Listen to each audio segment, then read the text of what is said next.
Assalamualaikum warahmatullahi wabarakatuh.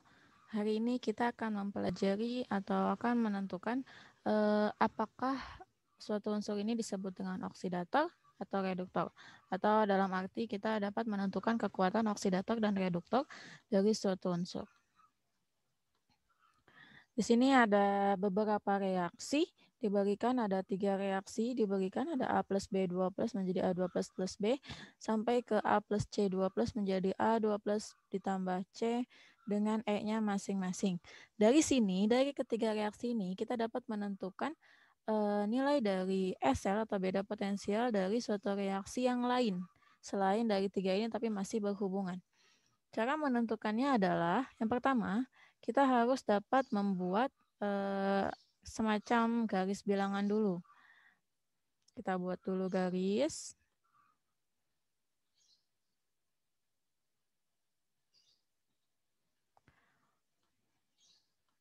Ya, setelah itu kita lihat masing-masing dari nilai E-nya.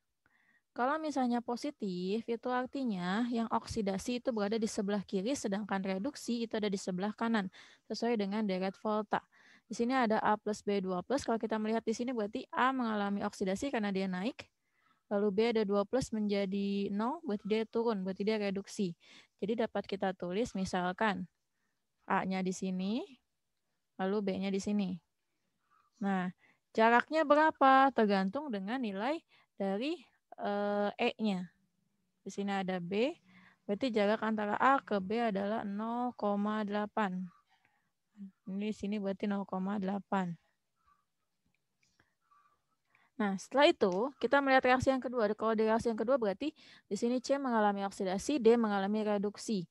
Sedangkan pada reaksi ketiga A mengalami oksidasi, C mengalami reduksi. Nah, karena di sini sudah ada A dan B, berarti kita menggunakan reaksi yang ketiga terlebih dahulu. Di sana ada A dengan C, kalau A di sini oksidasi, berarti C reduksi ada di sebelah kanannya. Kita anggap aja di sini, tapi 2,3. Kalau 2,3 berarti kan jaraknya melebihi 0,8. Berarti setelah B. Berarti kita anggap aja ada di sini si C-nya. Dari A ke C, ini reaksi ketiga ya. Itu sebanyak 2,3. Nah, bagaimana jika dia minus? Nah, minus ini artinya terbalik. Ketika kita tahu C itu mengalami oksidasi dan D itu reduksi, berarti kita balik. C mengalami reduksi, sedangkan D mengalami oksidasi. Berarti karena C di sini, kalau oksidasi harus di sebelah kiri ya, berarti oksidasi di sebelah sini. Nilainya 0,9. Kalau kita hitung 2,3 dengan 0,8, berarti di sini ada 15, 1,5. Berarti di sini ada 1,5. Sedangkan di sini mintanya C dengan D itu 0,9. Kalau C di sini berarti D-nya di sini 0,9 ya sekitar sini mungkin. Nah, berarti di sini 0,9.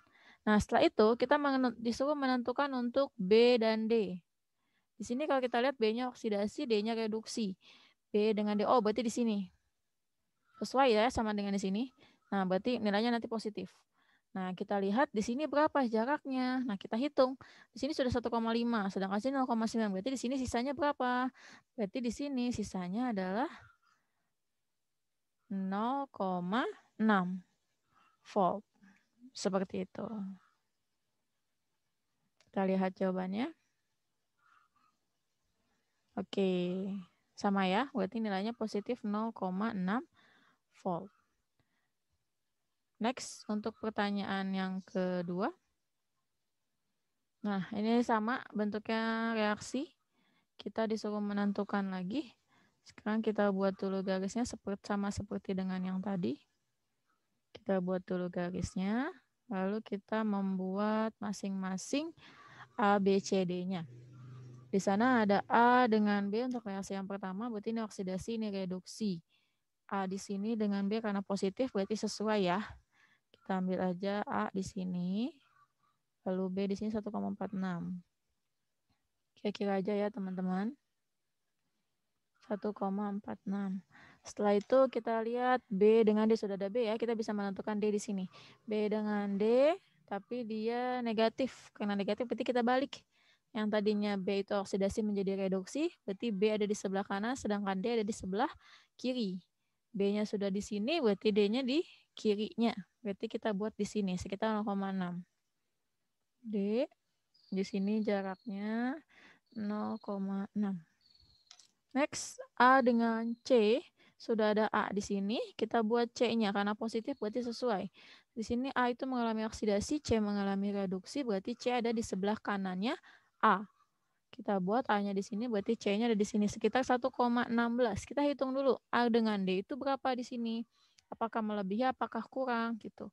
Berarti kalau kita lihat di sini ada 1,46. Di sini ada 0,6. Berarti kita hitung, kalau misalnya 1,46 dikurang 0,6, apakah sisanya melebihi 1,16 atau malah kurang? Kalau dikurang berarti hasilnya 0,86. Di sini 0,86. Di sini 1,16 berarti melebihi ya. 1,16 berarti sekitar di sini mungkin. A ke C. Di jaraknya A ke C itu 1,16. Oke. Nah, sekarang ditanyanya C dengan D. C dengan D berarti, oh ini yang kecil di sini. Berapa di sini? C dengan D ini lihat posisinya. C dengan D kalau di sini dia harus oksidasi, sini C-nya reduksi, sedangkan di sini C-nya yang mengalami oksidasi. Berarti kebalik ya. Karena kebalik berarti nanti hasilnya minus. Nah, kita hitung dulu di sini berapa. Kalau misalnya di sini 1,46, nah berarti kita kurangi aja 1,46 dikurangi 1,16. Berarti kalau 1,46 dikurang 1,16, berarti hasilnya adalah 0,3. Berarti di sini nilainya itu adalah 0,3 volt. Oke, kita cek jawabannya. Oh ya, karena dia terbalik berarti minus 0,3. Oke, benar ya. Oke, kita next. Selanjutnya ada, oke, kita ganti. Kalau tadi kita menggunakan reaksi sel, sekarang kita menggunakan notasi sel. Notasi sel konsepnya sama, cuma di sini langsung dan selalu sama, di sebelah kiri selalu oksidasi, sebelah kanan selalu reduksi. Di sini kita pertama sama, kita membuat dulu garis. Nah, setelah itu kita akan menggambar A, B, C, D-nya tempatnya di mana. A oksidasi, B reduksi, nilainya positif berarti sesuai ya. Di sini A-nya, di sini B-nya 1,48. 1,48. Oke, next. C dengan B ada hubungannya dengan B, berarti kita bisa menggunakan C ini ada posisinya di mana dengan B. Kalau kita lihat di sini dia minus, berarti kita balik. Kalau kita di sini C oksidasi, berarti harusnya itu C ada di sebelah kiri, karena oksidasi sebelah kiri. Nah, sedangkan karena ini positif, berarti kita balik. C bukan di sebelah kiri, tapi ada di sebelah kanannya B. Oke. Kita buat C-nya di sini sekitar 0,85. Next, D dengan C. C reduksi, D oksidasi, berarti D ada di sebelah kiri, dan ini positif, berarti sesuai. D ada di sebelah kirinya C, sebanyak 1,39. Karena di sini hanya 0,8, berarti melebihi ya. Mungkin ada sekitar di sini si D-nya. Oke, kalau kita garis, di sini 1,39. Oke, pertanyaannya adalah A dengan D. Berarti 1,48 dengan 0,85 kita jumlahkan, nanti kita kurangi dengan 1,39. Jadi kita diperoleh hasilnya itu 0,94.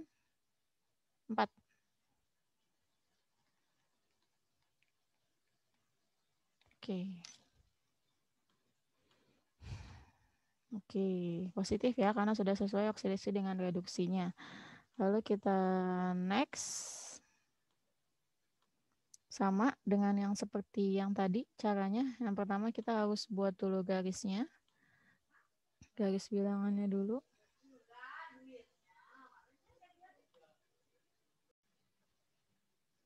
Oke, setelah kita membuat garis, Nah, selanjutnya kita akan menentukan letak ABCD-nya di garis ini. Nah, yang pertama ada B dengan A, B oksidasi, A reduksi dengan E-nya positif 2,5. Artinya sesuai ya, B tetap oksidasi, A tetap reduksi. Berarti kita bisa menyimpulkan di sini ada B, lalu di sini A-nya 2,5. Nah, setelah itu ada nilainya positif juga berarti sesuai C dengan D. Berarti tidak ada hubungannya dengan A dan B, kita lewat dulu. Nah, kita ambil yang ketiga dulu nih, ada D dengan B, berarti ada hubungannya dengan yang D. Di sini dengan B, salah. Berarti D itu ada oksidasi sedangkan B reduksi. Karena nilainya positif negatif, berarti berkebalikan. Yang tadinya B reduksi menjadi oksidasi, berarti D itu reduksi. Berarti kita tukar. D-nya itu bukan di sebelah kiri tapi sebelah kanannya B sebanyak 1,2. Sekitar B di sini berarti D-nya ada di kanannya ya. 1,2 mungkin di sini D.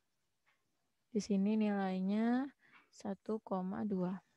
Nah, setelah itu kita bisa menggambar C dengan D karena D-nya sudah ada. C itu karena positif berarti sesuai oksidasi, berarti sebelah kiri. C ada di sebelah kirinya D. C di sebelah kirinya D sebanyak 1,45. Di sini hanya 1,2 berarti melebihi ya. Berarti sekitar di sini C-nya.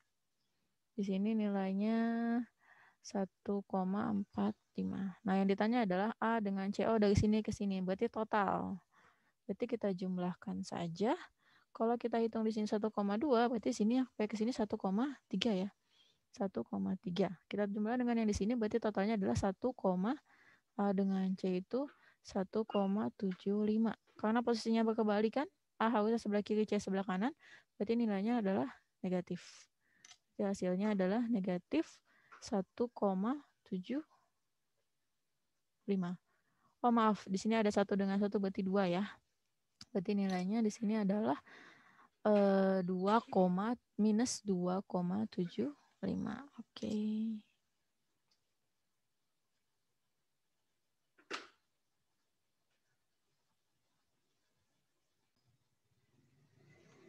Oke, kita akan melanjutkan ke pertanyaan yang selanjutnya. Oh, di sini kita menentukan reaksi spontan atau tidak spontan. Kita sudah mengetahui bahwa dalam notasi sel, di sebelah kiri itu disebut dengan anoda atau mengalami oksidasi, dan sebelah kanan itu mengalami reduksi atau katodenya. Nah, kalau kita menghitung mau melihat dia spontan atau tidak, spontan itu dapat dilihat dari nilai E-nya. Ketika nilai E-nya positif, berarti dia mengalami reaksi spontan. Kalau misalnya negatif, berarti dia tidak spontan. Kalau untuk menghitung reaksi dalam notasi sel ini, berarti kita menentukan SL-nya katode dikurang anode, berarti Zn dikurang Fe. Zn di sini negatif 0,76 dengan Fe negatif 0,44, berarti minus 0,76 dikurang minus 0,44. Karena ini ditambahnya lebih kecil ya, berarti ini hasilnya pasti tetap negatif, berarti tidak spontan. TS. Oke, next untuk yang kedua ada Fe dikurang Ag, berarti minus 0,44 dikurang Ag-nya positif 0,80. Oh, ini masih terlalu besar, berarti hasilnya tetap negatif. Untuk Zn ke Cu, berarti Zn kita tulis minus 0,76 dikurang 0,34. Berarti di sini minus tambah makin minus ya, berarti negatif juga, berarti masih tidak spontan. Oke, next yang D, Ag dikurang Cu. Ag itu 0,8 dikurang Cu-nya 0,34. Oh, ini sudah positif. Berarti di sini bisa disebut dengan reaksinya spontan. Yang terakhir kita cek Pb dikurang Ag. Pb-nya minus 0,13 dikurang Ag-nya positif 0,8.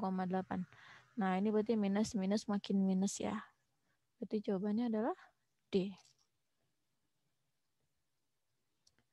Pertanyaan selanjutnya mungkin tidak berbeda jauh.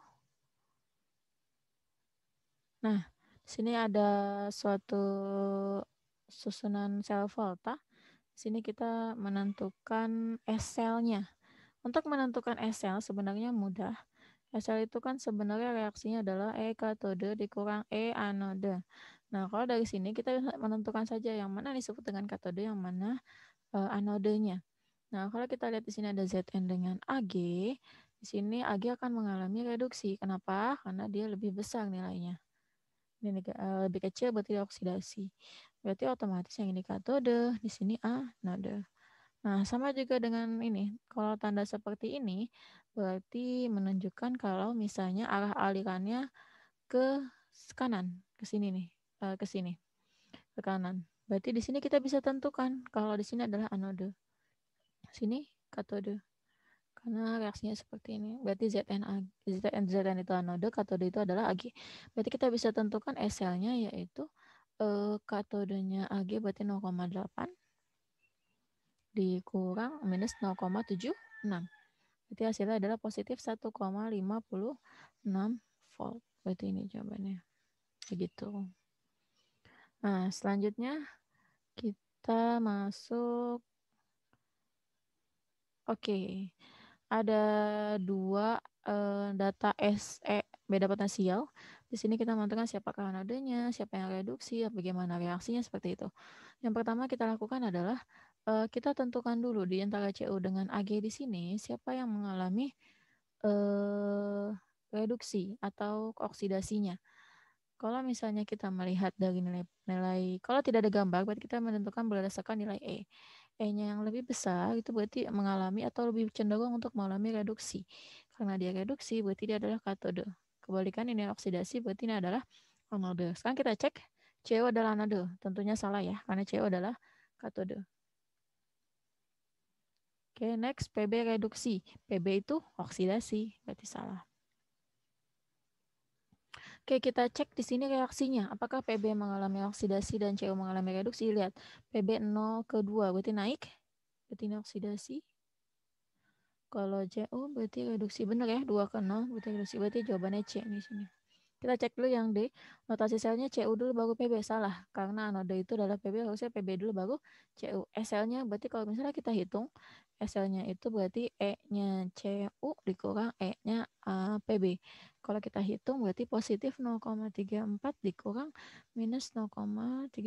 Berarti kalau kita hitung hasilnya 74, harusnya 0,47. Berarti bukan 0,21. Oke, seperti itu.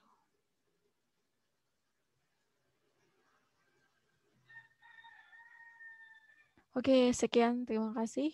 Semoga bermanfaat. Assalamualaikum warahmatullahi wabarakatuh.